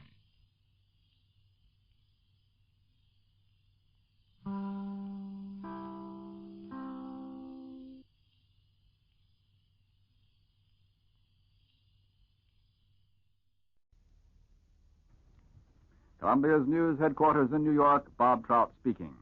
Let's continue now Columbia's invasion coverage by going over some of the details of the invasion, which we know, and bringing ourselves up to date. Here's a summary up to this point. The indications are, in the early hours of the second day of our invasion of Western Europe, that all is going well. We're continuing to push inland through Normandy along a front which has been estimated at 60 miles, although the estimate, of course, is not official. As yet, there are no signs of any immediate German counterattack, and our ground casualties have been light, much lighter than had been anticipated. Considering the scope of the operations, naval losses have also been extremely light. The first German prisoners have been brought back to Great Britain on minesweepers, along with the first Allied casualties. The waters of the English Channel are still kicking up, but despite the rather unfavorable weather, we're succeeding in pouring a steady stream of men and supplies into the beachhead zone somewhere between Cherbourg and Le Havre. The Germans say that fighting in this area is now in full swing, and the Germans admit that we've managed to widen the beachhead. The Germans are also telling of Allied landings on two of the British Channel Islands near the coast of France, and they're predicting more landings along that stretch of land running from Dunkirk to Calais.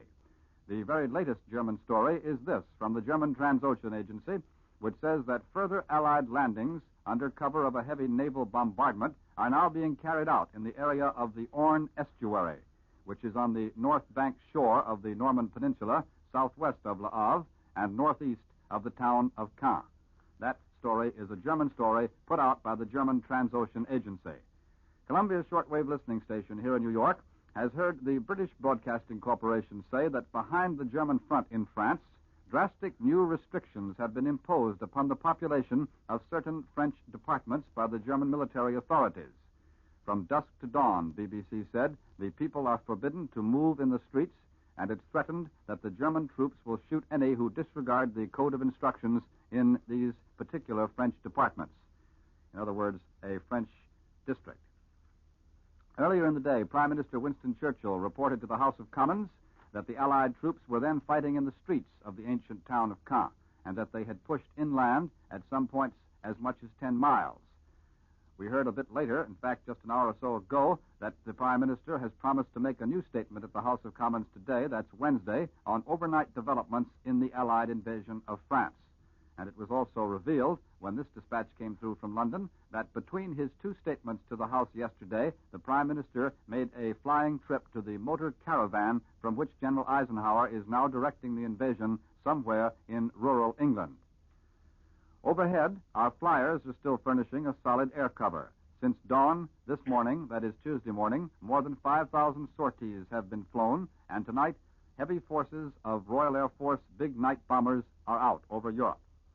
It was revealed during this evening that the first ground troops to set foot on French soil were Americans, but they shared first honors with Anglo-American parachutists who landed about an hour before the troops went ashore on the beaches. The most dramatic among a flock of rumors, all of them unconfirmed, of course, is a dispatch from Ankara, which tells of an Allied landing in Greece. However, that is entirely unconfirmed, and of course, we should take it with a large pinch of salt until we hear more about it. At 10 o'clock tonight, President Roosevelt spoke to the nation by radio, calling upon all to pray for victory, freedom, and peace. The president said that our invading forces will find their road long and hard. He said the enemy is strong and that the enemy may hurl our forces back. Success may not come with rushing speed, the president said, but we shall return again and again. He added, we know that by thy grace and by the righteousness of our cause, our sons will triumph. So solemn did the president consider the occasion of his broadcast prayer tonight that for the very first time in a presidential broadcast from the White House, photographers and newsreel cameramen were barred at the president's request. As usual, the president spoke from the small diplomatic reception room in the White House.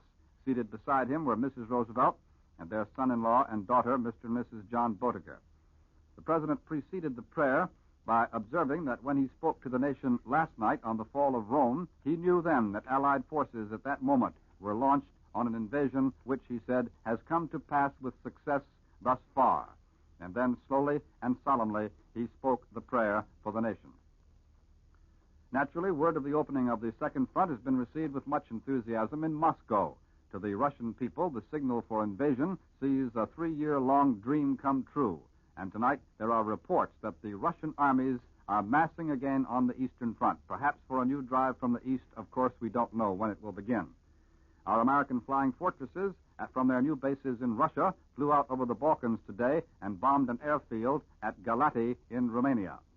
In Italy, the battle to destroy the German armies is continuing without let-up, and as the Allied troops spread out from Rome, thousands of German prisoners are now being added to the bag. That's the latest from Italy. A few words from the Pacific. The Japanese on Biak Island are being pushed steadily back. Truk, Ponape, and Nauru have been bombed again. But in China, the Japanese are still cutting through the heart of that country. That summary, I think, brings us up to date on the authentic details which we know so far about the invasion now that it is some 24 hours old. And now we're still here at Columbia's News headquarters in New York, and Quentin Reynolds is now going to speak to us. As the action on the French invasion coast does go into its second day, the question of the morale of our troops is perhaps more important than ever. Quentin Reynolds knows a great deal about that morale, and he's here now to tell us about it. Here he is. Exactly 2.5 years ago today, that comfortable world we once knew came to an end. We didn't know very much about the Germans then. They were far away, remote. But during this past 2.5 years, we have learned a lot about both of our enemies.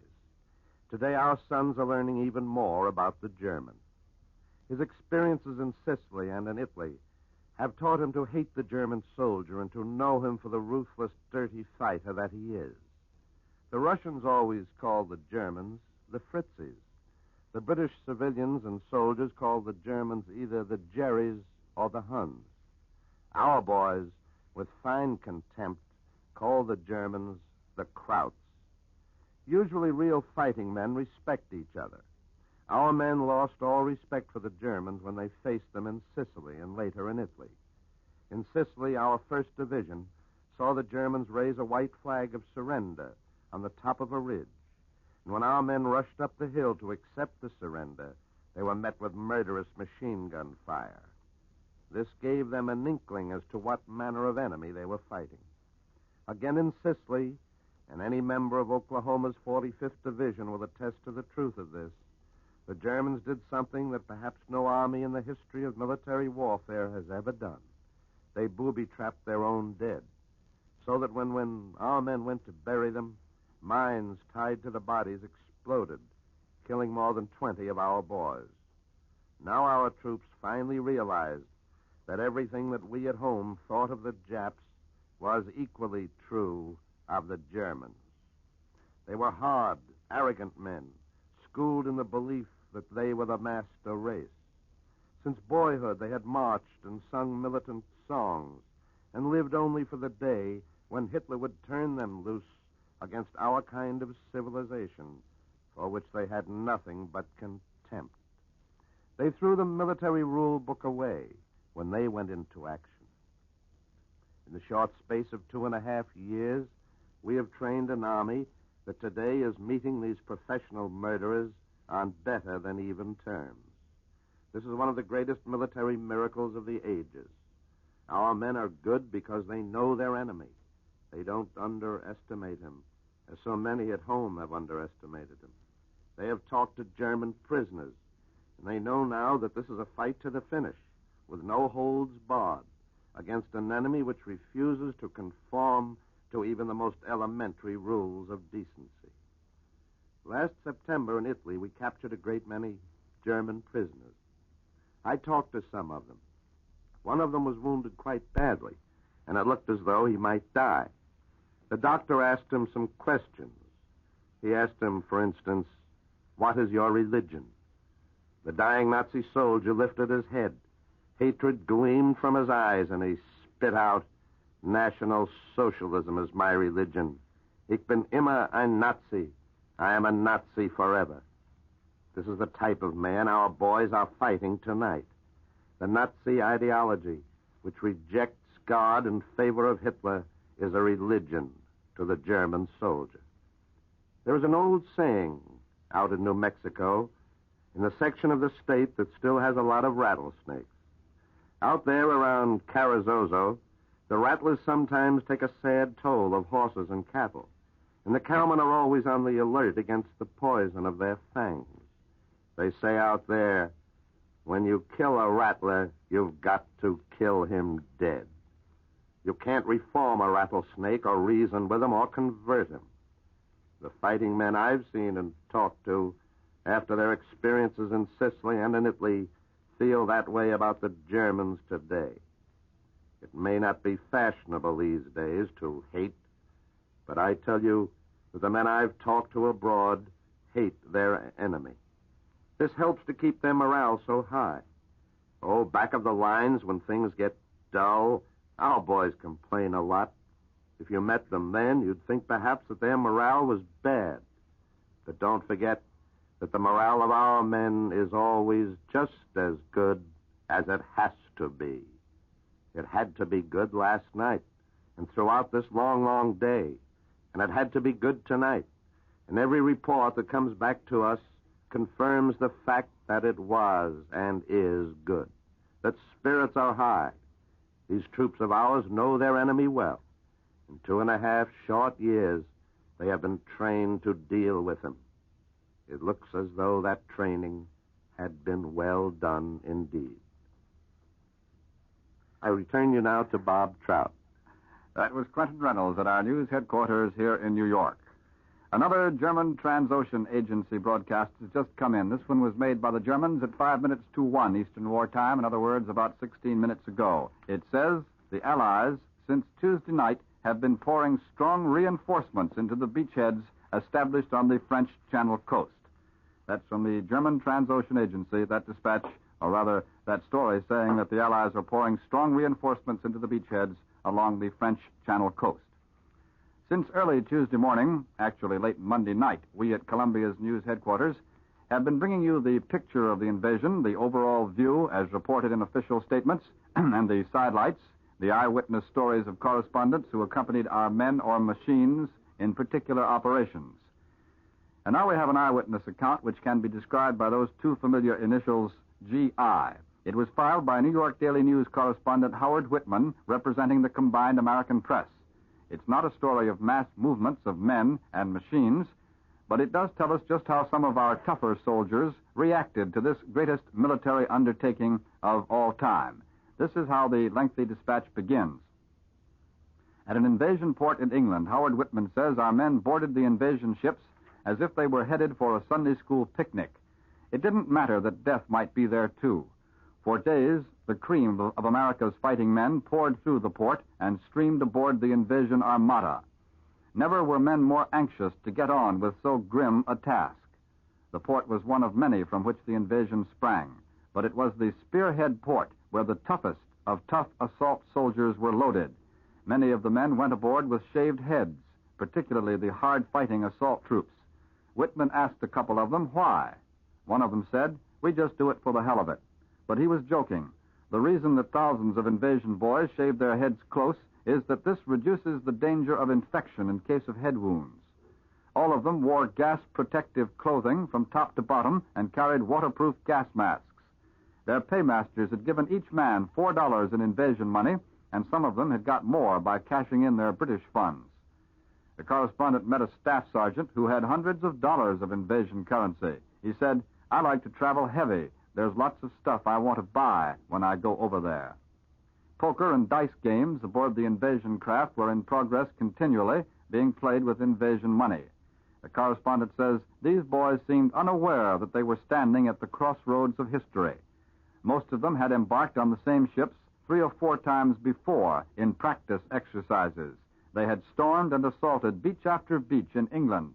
Now they knew it was the real thing, and unbelievable as it seems, they were happy about it. Take Corporal Alphonse Pesky of Stapleton, Staten Island, the father of a boy 7 and a girl of 5. He said, "After you practice for a thing so long, you get sick of practicing. We know what we've got to do, and we want to get the thing done. Maybe if we get the thing done, we'll get home someday." Sitting on a cargo hatch like a couple of pleasure travelers were Sergeant John Connors of Chicago and Private Herbert Campbell of Owensville, Ohio. Connors said, "I wish this tub would get going. Let's get it over and knock their teeth out." That's the way we feel, and you can tell them back home that our morale was never better. I mean that." Then Campbell piped up and said, "That goes for me. From what I hear, it's the people back home who have the worst jitters." The reporter added, "I know it sounds incredibly calm, but that's the way it was." The invasion was mounted along a stretch of the British coast, and so tremendous was the operation that it can best be understood by picturing Britain as a series of funnels, with their open ends in the interior of the country and their spouts at embarkation points along the invasion coast.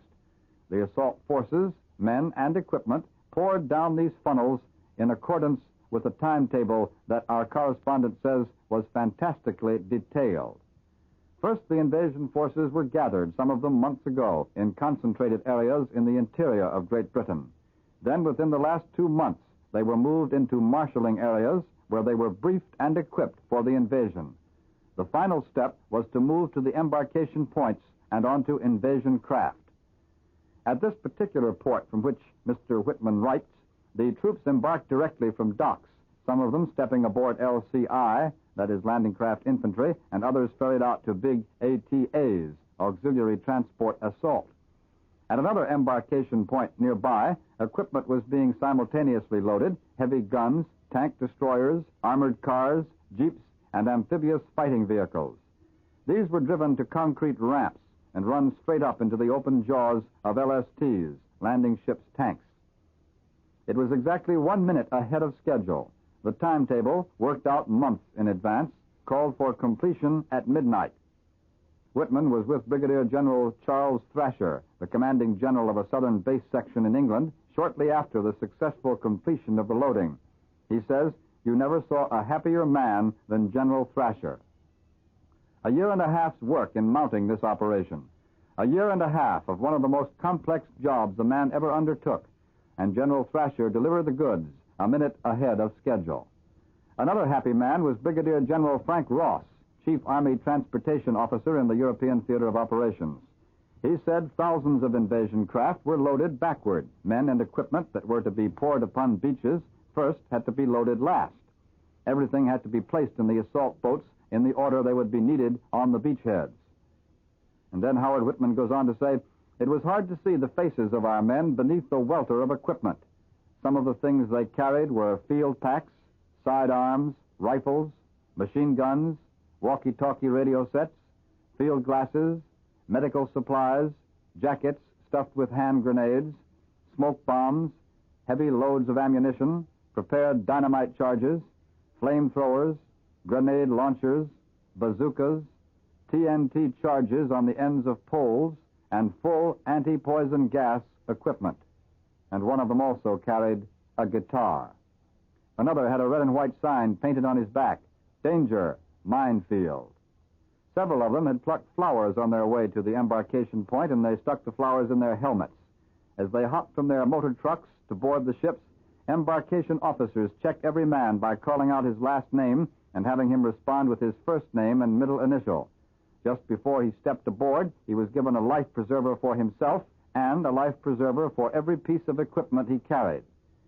He was also given 7 sticks of chewing gum, 4 boxes of matches, a box of body insecticide powder, 3 boxes of K rations, 3 boxes of D rations, a pipe, cigarette and chewing tobacco, water purification tablets, a carton of cigarettes or the makings of cigarettes, 1 razor blade, a tin of canned heat, and 12 seasickness pills. At this embarkation point, the first 2 invaders to embark were lieutenants from New York State, Stanley White of Abascon and Robert Edlin of New Albany. Then correspondent Howard Whitman gives us several additional sidelights on just how our men started for France. And here they are. He says there's an old Army saying, "There's one in every outfit." At one port, the soldier who qualified for this dubious distinction was a befuddled private who dropped his carbine overboard the minute after he embarked on his invasion barge. His company commander sent a motor launch ashore, and within 15 minutes, a new carbine was provided. Of all places to bump into one another, 2 privates from Endicott, New York, Robert Bettikoffer and Charles Kiske, were talking on board the invasion boat waiting the jump-off signal when they spotted a buddy of their childhood days. He was Seaman Gordon Croppett, also of Endicott, New York, a member of the ship's crew. And here are several additional of these sidelights which correspondent Howard Whitman has sent in from England in this description of just what it was like when the soldiers boarded their invasion craft on the coast of England. He says nearly every vehicle taken aboard for the invasion had its name painted on it by its crew. There was everything from a Jeep named Filthy Flora to a heavy vehicle called Give 'em Hell. Others were named Axis Doom, Adolph's Answer, Dyspepsia, 10-shilling Annie, and for ladies only. The final mail delivery was made to the invasion troops as they waited aboard the assault boats for the takeoff signal. The Army post office carriers and motor launches made the rounds laden with mail pouches. On one ship, one soldier was handed 50 letters in one delivery. Another got an airmail letter posted in New York only 4 days before. Soldiers who were briefed for the occasion, who were given advance information on the D-Day plans, were kept under heavy guard in sealed camps before the embarkation hour. One briefed soldier left his credentials behind when he went to deliver ammunition to a carbine company and was picked up by a guard officer who ordered a guard sergeant to cock your rifle and keep it trained on that soldier while I investigate. The soldier stood trembling at the business end of the guard's gun barrel until the major in charge arrived. The major said, "We've found his credentials. He's okay. He's a Georgia rebel, just like me." I've been reading a lengthy and colorful dispatch filed from an invasion port in England and written by New York Daily News correspondent Howard Whitman for the combined Allied press. A very detailed description of what it was like there on the invasion coast of Great Britain as the men boarded their invasion craft to cross the Channel. Earlier in our CBS invasion coverage, we told you that German prisoners and Allied wounded were being brought back to Britain. And now the same correspondent, Howard Whitman, whose dispatch I've just been reading to you, has just sent in some details on our prisoners and our wounded. This dispatch has just come off the wire, and it's being handed to me now. Here is what Howard Whitman says. The first German prisoners and first casualties to reach this port somewhere in Britain were landed late Tuesday afternoon. The prisoners, who'd been fished out of the Channel after their German craft was sunk by invasion warships, were brought in aboard a British light cruiser at 7 o'clock in the evening, British summertime. They were immediately herded into a compound to be questioned by intelligence officers. These Germans, who were among the first to feel the sting of the second front, straggled along the pier like half-drowned rats. It was clear from the expressions on their faces that they had had enough. In a subtle way, they seemed happy to be in the safety of Allied captivity. The first wounded to be disembarked at this port were soldiers brought back from the French beachhead in a minesweeper. They were carried ashore by litter bearers and taken to an emergency hospital near the pier. This hospital is merely a receiving station, and all casualties, except cases too serious to be moved, are evacuated to inland base hospitals within 24 hours. At 5:30 p.m. British time, a tank landing craft put in with casualties, including dead. Others were taken to a receiving station. 2 cases were too serious to be moved to a base hospital. This port, says Howard Whitman, this port from which I write, has been equipped to handle a tremendous number of casualties if necessary. There are hospital facilities for 6,000 wounded in the immediate vicinity, and at 3 points there are lines of 75 ambulances ready to dash toward the beach. Immense 2-ton refrigerators loaded with plasma and blood are deployed in the port area, camouflaged under canvas, and ready to supply emergency treatment to shock cases and seriously wounded. 70 days' supplies of medical and surgical materials are supplied at nearby field hospitals, and tent camps have been set up for cases of minor injury and shock. Evacuation teams of 40 men each had been established at piers and beaches to coordinate the handling of casualties. When a ship comes with casualties, these teams immediately supply it with medical supplies to take back to France, so that casualties evacuated on the next trip may be cared for during the crossing. When a serious case is taken off a ship, the litter is immediately tagged with a red card indicating the need for special immediate treatment. And that was the very latest dispatch sent in by Howard Whitman. I read you his very lengthy and detailed description of the soldiers embarking from that invasion port to make their trip across the Channel. He remained at that port somewhere on the coast of Britain, and late Tuesday afternoon he saw the first German prisoners and the first casualties coming back. Incidentally, you perhaps recall just a few moments ago in that late dispatch which was just handed me, it just came in, I read you that Mr. Whitman says it was clear from the expressions on the faces of the German prisoners that they'd had enough. They seemed to be happy in the safety of Allied captivity. Perhaps you remember a few hours ago we had a dispatch from a German prison camp somewhere here in the United States which told us that the German prisoners in that prison camp refused to believe that the invasion had been started and that the liberation of the continent had indeed begun. The German prisoners at that camp somewhere in the United States said it's all Allied propaganda.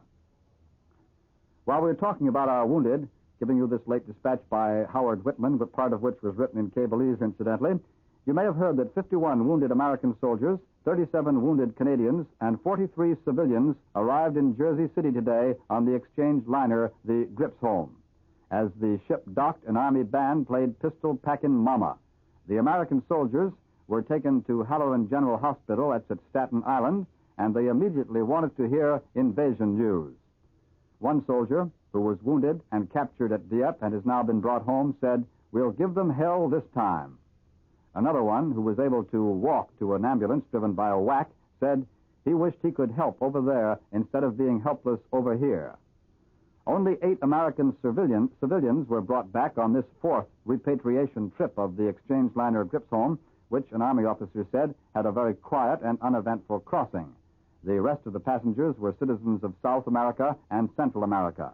The Canadian soldiers are still aboard the Gripsholm, but they will be removed from the ship sometime tonight for transportation to Canada. And now here's another dispatch which has just come in and which is being handed to me here at our Columbia News headquarters. This is a dispatch written by a correspondent representing the Combined American Press, Bob Miller, aboard a United States PT boat off France. And here is his description. He says, "The invasion caught the Germans completely by surprise. It was not until 3:30 in the morning that a German reconnaissance plane sighted the invading forces moving into position, and then it was too late to be effective. Dawn revealed the most amazing sight of this or any other war. There were ships everywhere I looked," says Bob Miller. "Planes were darting through the clouds above them. Heavy broadsides of American and British battleships and cruisers rumbled through the overcast, and yellow flames from the gun muzzles all but obscured the warships as thousands of tons of explosives were sent to the shore against German installations. Destroyers and landing craft jockeyed for position, awaiting the opportunity to discharge their cargoes." And then our correspondent goes on to say, "So completely asleep were the Germans that British minesweepers, escorted by a PT squadron, ran interference for the invasion by clearing a broad path right up to the beaches without once being challenged. This unprecedented maneuver was carried out without the loss of a single PT boat. Despite rough seas, which left the crews bruised and battered, and many of the men acutely seasick, the American PT boats shepherded the minesweepers along the charted route all night.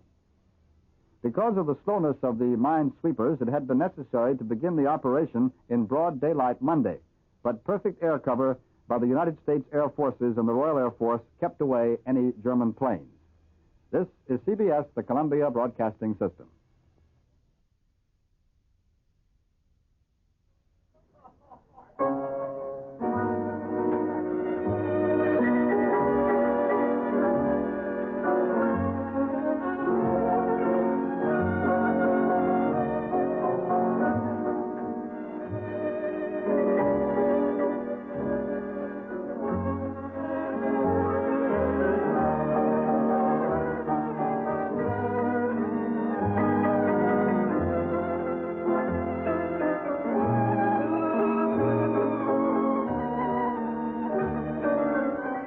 From the colorful and inspired setting of the Camellia House, Chicago's unique supper rendezvous in the Drake Hotel, Columbia presents the music of Bill Snyder, his piano and his orchestra.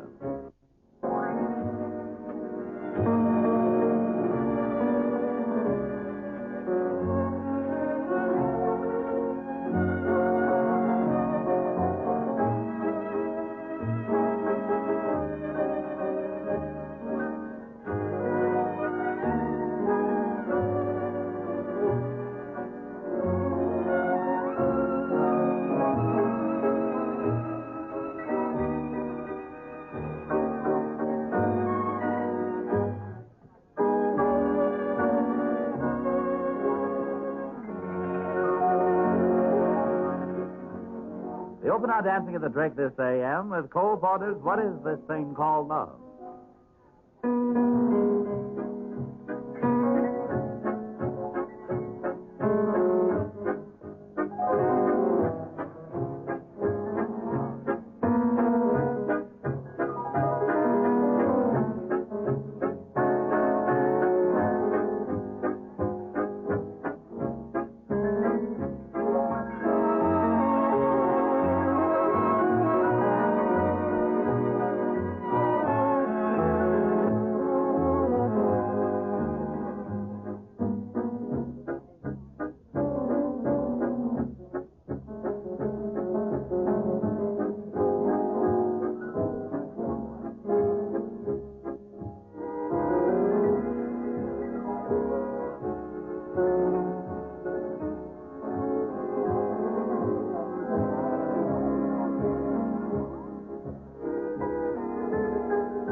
A lonesome little title for a swell tune, I'll Walk Alone.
in medley, It's a Lucky Day, with the song In My Heart.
Bill Snyder takes to the Spanish-American way now as he plays Miserlou and Tumbando Candy.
From the luxuriously appointed Camellia House in the internationally famous Drake Hotel, Columbia is bringing you the music of Bill Snyder, his piano and his orchestra.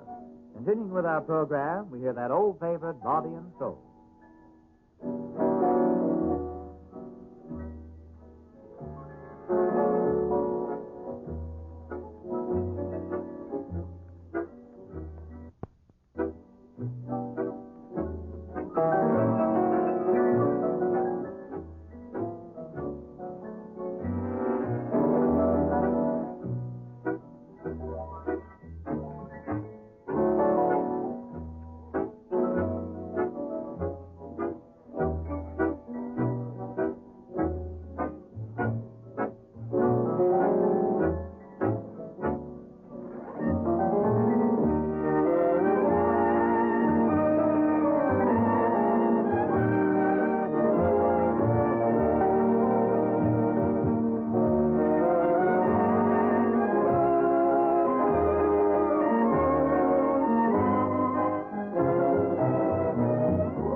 Musical journey now with Bill Snyder by the waters of Minnetonka.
Medley time again with Bill Snyder and his orchestra as we hear Serenade and Mama Inez.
Thank you, romantic Franz Leher. Now, Bill Snyder plays Yours Is My Heart Alone.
Few minutes, Columbia has brought you the distinctive music of Bill Snyder, his piano and his orchestra, serenading you from the beautiful Camellia House of the Drake's Hotel along the shores of Lake Michigan in Chicago. Everett Clark speaking. This program has been a presentation through Columbia's Chicago studios in the Wrigley Building.